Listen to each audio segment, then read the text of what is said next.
and welcome back to another episode of Vermont's 100 Covered Bridges. Today we're at the Upper Falls Bridge in Weathersfield.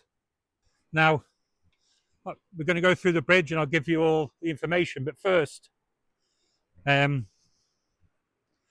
not been this excited about going in the water since the Chiselville Bridge in Sunderland. So without any wasted time, let's go through this bridge and see what we can learn. So it was built in 1840 by James Tasker, and it was James Tasker who built the bridge we were at last week in episode 17 at the Stoughton Bridge. It's a town lattice design bridge, and it's 120 feet long and 15 feet wide.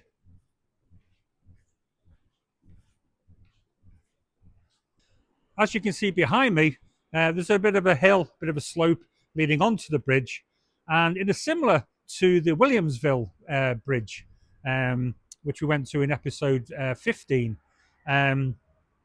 There was rotting to the bridge. So in 1975, extensive renovation came. In fact, they actually raised the bridge 2.5 feet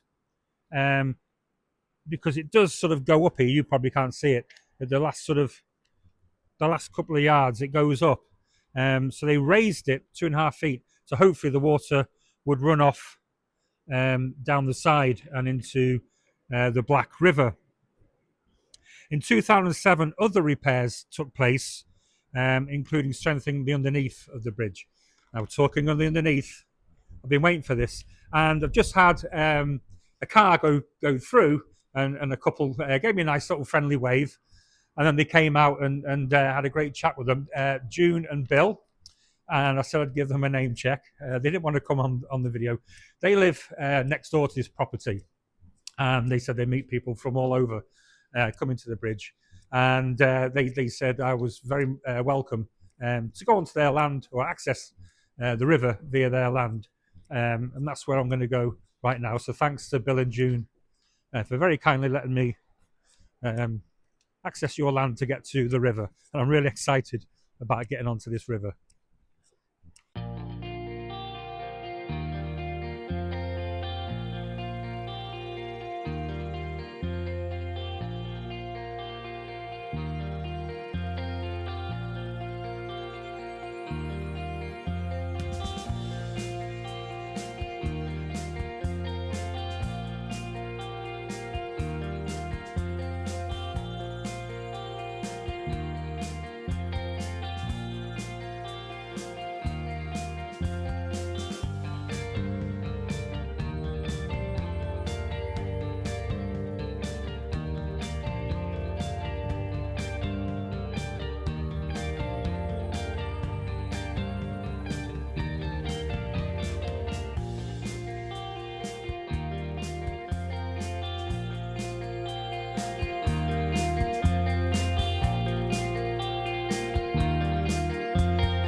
Now this is what I bought the waders for.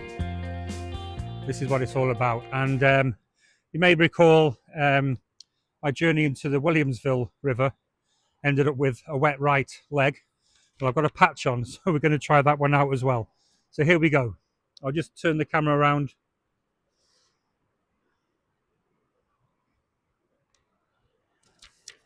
Not sure how far I'm going to go in.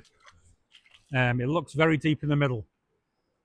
But anyway, Here we go. So here I am. I can bring exclusive news that the patch is held, and the $2.99 I spent at the local bicycle shop on a puncture repair kit was well worth it. Anyway, so here we are, or here I am in the Black River.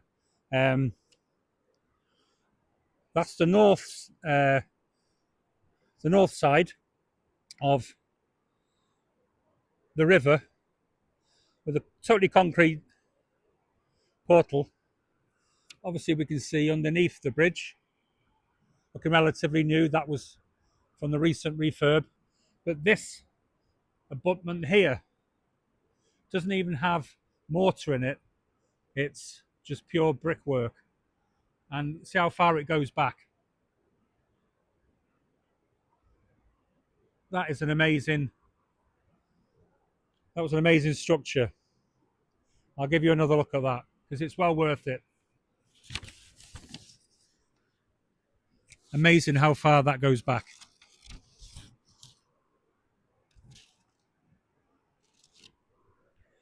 Now, Bill and June, who I was talking to on the bridge, they told me that the bridge is going to be closed in a couple of weeks' time, for a couple of weeks, because in the recent rain and snow, obviously swelling the river, that abutment was damaged.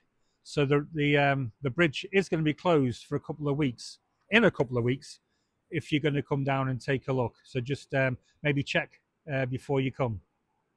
Thanks to Bill and June for that tip. Beautiful site. I'm just going to, that's downstream, heading towards the Connecticut River via Springfield. And this is the view upstream.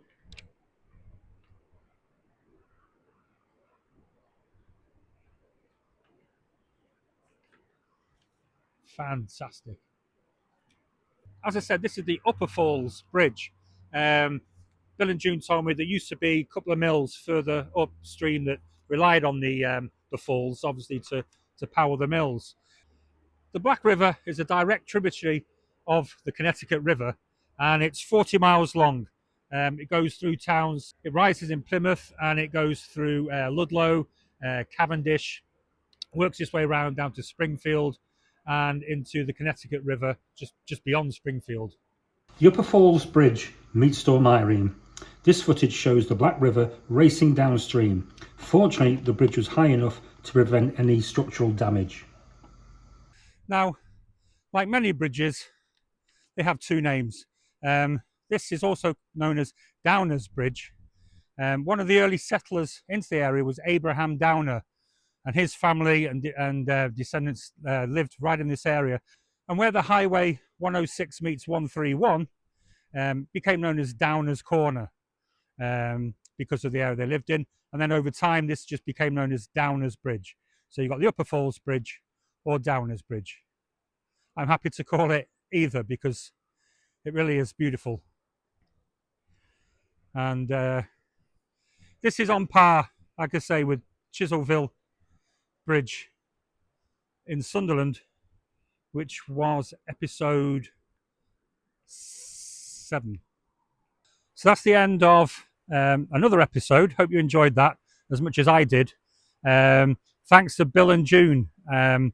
They saw the cover on the Jeep parked up and came to recognize me from the video. So that's the three people now so far have noticed me. And if you see me, come and say hello. Always welcome to have a chat. Thanks again, Vermont Covered Bridge Society. Tremendous help and support. I wouldn't be here if it wasn't for them. And that's it now. I'll see you next week in another video.